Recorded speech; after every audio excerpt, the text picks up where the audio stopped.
Now, Pinnacle exited the US market voluntarily in 2007, and the environment has changed again now. Are you looking to dive back into that, to tap that market? We are not looking to dive back in. What we're trying to do is figure out from a holistic view what opportunities, with the organization that we could seek out. And, it's been an ongoing process. And we're really monitoring the market to see where it's moving.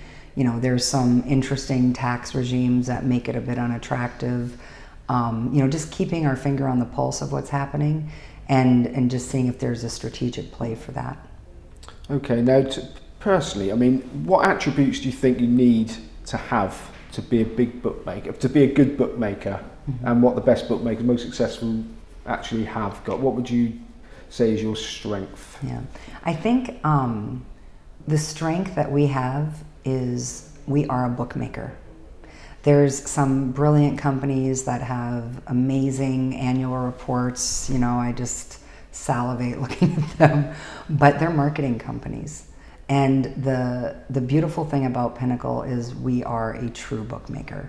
We, even from we have a B2B that we're playing around with right now.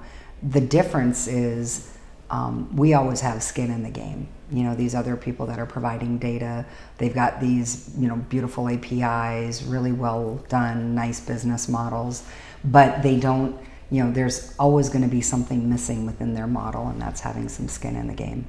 So when you say you're bookmakers, you bet purely to figures, is that how it works, or do you take a chance?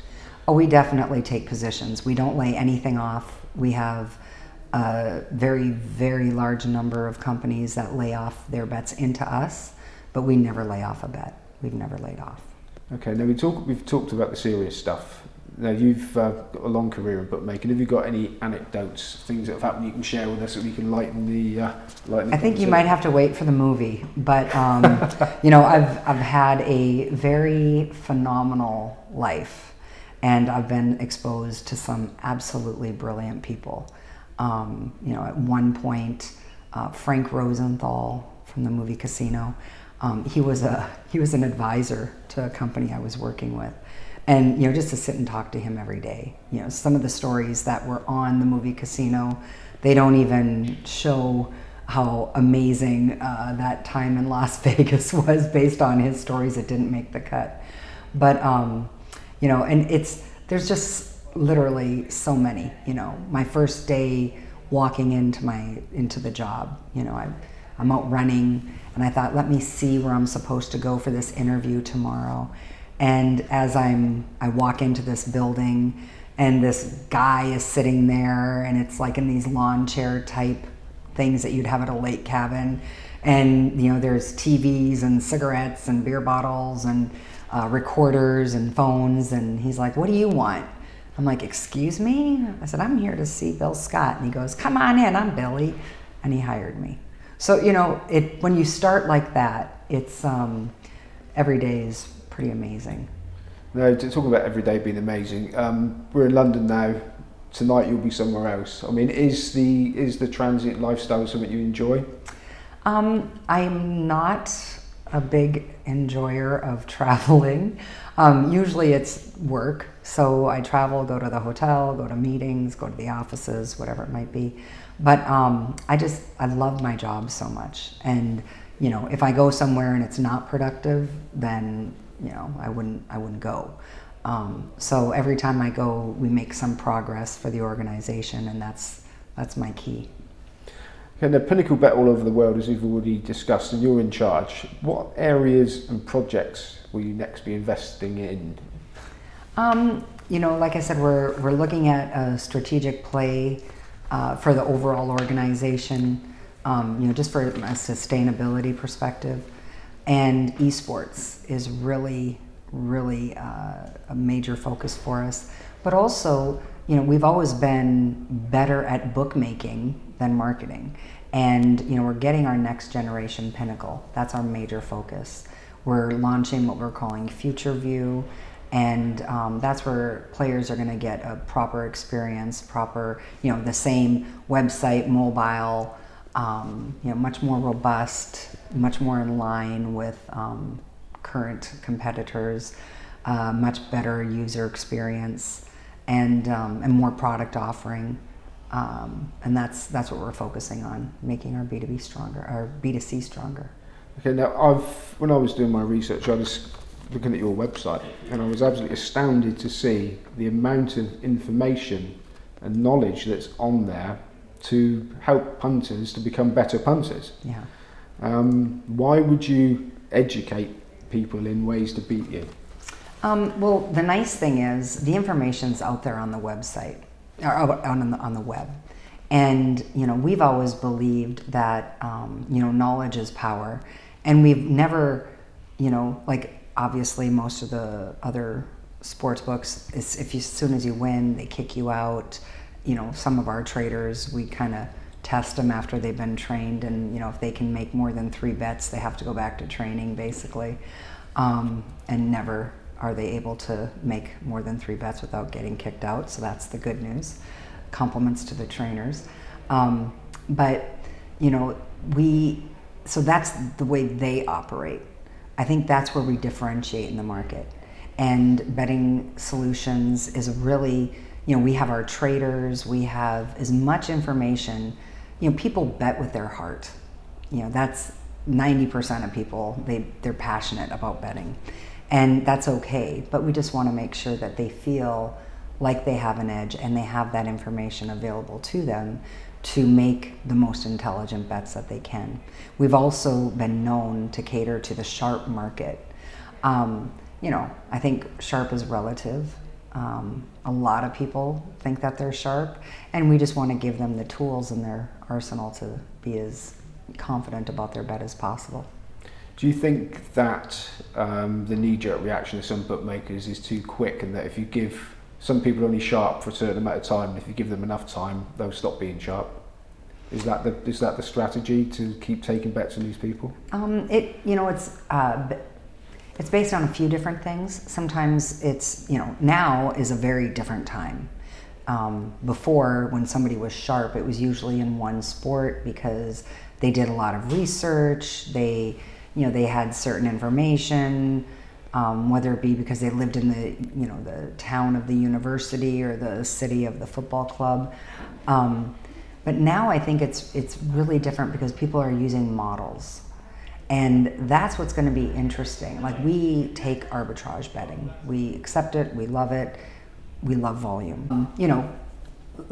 We use the information from the larger bettors. We use it to our advantage, of course. We try to use it to our advantage.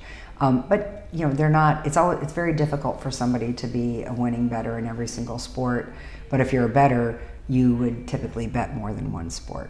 So it's ups and downs. It's gambling. Sometimes you win, sometimes you lose. Okay, now you get English bookmakers that will scream arbitrage and use that as an excuse for closing punters down. Mm-hmm. So I'm assuming from what you say that you trust your odds, and if they want to, whoever's betting them for whatever reason, you put them out there. Is that the way? Yep. The way you look at it? Yep. It's taking the volume. We manage the volume. It's not a free for all, obviously. So we have our limits. We move the numbers. But we have a lot of confidence in our models and in our people. Okay, Prash, you mentioned a few times about the new ownership of Pinnacle. Would you like to elaborate for people that don't know who the new owners are, what the background is? We were extremely lucky. As a CEO, it's a bit nerve-wracking when somebody new is coming in. I was able to be at the forefront of looking for the right owner. And for me, the dream was somebody who had a financial trading background for high-frequency trading, somebody who had a B2B background, somebody who had a very nice appetite for risk, and also who understood the global market, along with the passion for that automation and modeling and things like that are at the heart of Pinnacle. And when we went through this transition, the R&D and modeling team that had really taken off, and we'd really invested and found amazing people that we were very, very happy with. So when I reached out to my friends and tried to find, does anybody know if this person exists? One of our partners was like, I know the perfect person, Magnus Hedman. And he came in, he understood the company from the very beginning. We've both been on the same page. Working for great people is, it's not work anymore. And, my drive to succeed, not just for him, but for the shareholders and for the Pinnacle team, that's a major motivation for me. So he had a B2B background with a company called TouchBet, and very successful company for live soccer. And he was able to take those concepts that he had and allow us and encourage and push and invest in the Pinnacle team to push a B2B product and kind of get outside of our normal comfort zone. It's been hugely successful. The changes that we've made, that's where you've seen Pinnacle coming out a little bit more and just being a bit more transparent for everybody. That's his vision. Okay, now you mentioned algorithms. You mentioned modelling. Now, is that algorithms you use to price your markets? Yes. So you do that as opposed to what a lot of bookmakers appear to do is just follow the betting exchanges. Right. And we also, a lot of bookmakers, they have traders.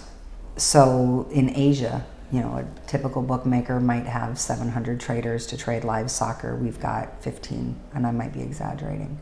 So, that's been, it's very labor intensive if you do it with individuals, but I think you get a lot more consistency and accuracy with the modeling for those types of bets.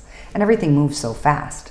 You can't have a trader sitting there when some guy's coming at you with a robot, so you have to react to it. And I think my team's done a great job of reacting to the market.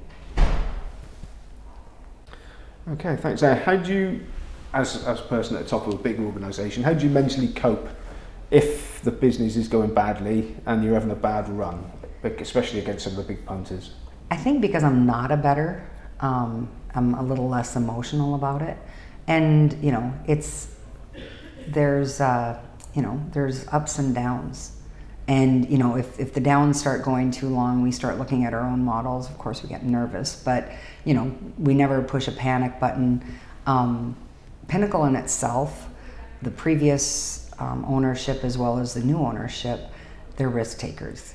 And if they weren't, they couldn't be owning Pinnacle. Otherwise, they would change the entire philosophy of the organization.